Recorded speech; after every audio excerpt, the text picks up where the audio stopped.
Hello everyone, I'm Paul and this is problem 2958. Length of longest subarray with at most k frequency. This is a reasonably medium problem, so here I will show you my thought process and efficient solution. We are given an integer array nums and an integer k, so let's say that we are given this input. Our job is to return the length of the longest good subarray of nums, meaning a subarray where the frequency of each element is less than or equal to k, in this scenario 2. In case you know what a subarray is, it's a contiguous selection of elements. For example, we can form a subarray with these 3 elements or with these 2, but we can't form one with these 2 elements, 2 and 3, because these are not contiguous, okay? For example, this is a valid subarray. Why? Well, because we have 2 1s, 1 2, and 1 3. The frequency of every element is smaller or equal to 2, so we are good to go, this is valid. But we need to get the length of the longest valid subarray. So in this scenario, the result is given by this subarray. The corresponding length is 6. Here we have 2 1s, 2 2s, and 2 3s. Even that this is the maximum length, we return 6. So maybe you're thinking about iterating every possible subarray. We can do this with 2 pointers. This requires a time complexity of big O of n squared. But here n can be of up to 10 to the power of 5, and this to the power of 2 is a huge number. So we have to think about something else. The question is, how can we make this more efficient? For example, can we solve this in big O of n? The answer is yes, we can use sliding window. So let's see how this works now. In sliding window we have 2 pointers, left and right. They are both initially at index 0, which means that we are looking at this window with only one element. How do we know if this is a valid subarray? We need frequencies here smaller or equal to 2. So we should keep track of the frequencies at each step. How? Well, with the frequency map. In case you know how this works, we are using unique numbers as keys, and values are frequencies of these unique numbers. Given that we don't have a 1 in the map, we can add it, and the corresponding value is 1, because this is the first time that we see this number. And given that this number is smaller or equal to k, this is a valid subarray. So we can say that the result is initially 0. And now here we replace this value with the maximum between what we already have and the length of this window, which is given by the right bound minus the left bound plus 1. Here right is 0, left is 0, plus 1, the result is 1, which means that the length here is 1. So here we keep the maximum between 0 and 1, which is 1. Now the right pointer is here, and the first thing that we need to do is add the frequency to our map. So we add 2 as a key and the count is 1. And we need to check if this is a valid window. So maybe you are thinking about iterating every value here. And if everything is smaller or equal to k, we are good to go, this is valid. And this is technically correct, but it's not necessary. Why? Well, we can just check the frequency of the last value that we've seen of this value. If this frequency is smaller or equal to k, that's enough. We know that every other frequency is also smaller or equal to k.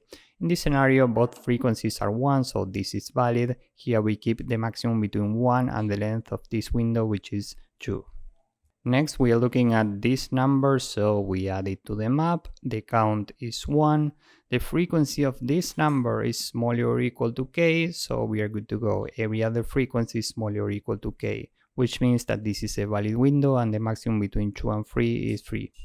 Now R is here, so we add the frequency. This is the second one that we've seen, and we need to check if this is a valid window. Given that this frequency is equal to k, we are good to go. This is a valid window, the length is 4 and 4 is larger than 3, so the result is 4. Next we have a 2, so we add the frequency here, this is a 2, and this number is equal to k, so this is a valid subarray. The length is 5 and 5 is larger than 4. Now R is here, so we add the frequency, this is a 2, and given that this is equal to k, this is a valid subarray. Here we have 6 elements, so the result is 6. Now right is here, and this is the important part. We need to add this frequency, so this is a 3, and given that this number is larger than k, this is not a valid window. We have to shrink the window by moving the left pointer. But before doing this, we need to remove the contribution of this left element.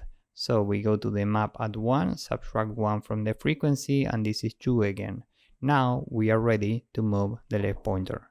Now we are looking at this window, and the frequency of the element corresponding to the right pointer is now 2, which is equal to k. This means that this is a valid window, so in the result we keep the maximum between 6 and the amount of elements that we have here, meaning 6, so we keep 6. Now we move the right pointer and we have a 2, so the frequency here is 3. 3 is larger than k, so we have to shrink the window. Before moving the left pointer, we have to remove this contribution, so we subtract 1 from 2 and this is a 2. Now we are ready to move left. Now left is here, which means that we are looking at this window, and the frequency of the right element is equal to k. Given that every frequency here is smaller or equal to 2, we are good to go. This is a valid window, the length is 6, the maximum between 6 and 6 is 6, so the result is 6. Now we can move the right pointer and we are out of bounds, so we end the loop here and the final result is 6. And by doing this, we are solving the problem in overall big O of n time complexity. And maybe you are wondering why, because here we have 2 pointers. The key is that we never go back with any of these pointers. So overall time is big O of n and overall space is the same. And maybe you are wondering why, because here we have a frequency map. Well, the space is given by the amount of unique keys in this map. So we can have numbers in the range from 1 to 10 to the power of 9, but the amount of different numbers is given by the maximum length of the array in this case, which is 10 to the power of 5, and 10 to the power of 5 is n. That's why overall space is big O of n. So with all of this in mind, now let's go with the code. First, n is the length of nums. We need a frequency map, so we use a default dictionary with a default value of 0, and the result is initially 0. Now we need 2 pointers, left and right. Remember that we are using a sliding window approach. So we can say for every right in range n, first we need to add the frequency of the right element. We say frequency map at the number that we have to the right plus equal 1. And maybe we have to shrink the window. So we can say while left is smaller than right, and the frequency of the number that we have to the right is strictly larger than k, we have to shrink the window from the left. So we move the left pointer, but before doing this, we need to remove the contribution of this element that we are removing. So we go to frequency map at nums left, and here we subtract 1.